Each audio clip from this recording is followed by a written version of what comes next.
বাজেটকৃত টাকার 70% টাকা চুরি হয়। 100 টাকায় 30 টাকার কাজ হয়। আর ইসলাম ক্ষমতায় আসলে 100 টাকায় 100 টাকারই কাজ হবে। সেখান থেকে এক বাজেটকৃত টাকার 70% টাকা চুরি হয়।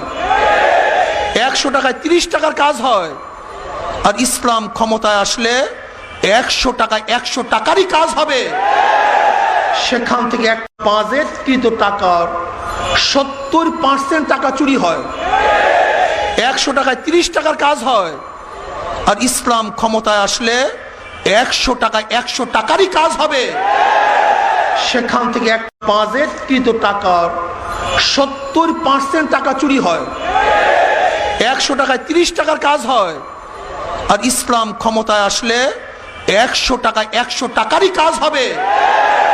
সেখান থেকে এক বাজেটকৃত টাকার 70% টাকা চুরি হয়।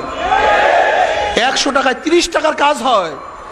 আর ইসলাম ক্ষমতায় আসলে 100 টাকায় 100 টাকারই কাজ হবে। সেখান থেকে এক বাজেটকৃত টাকার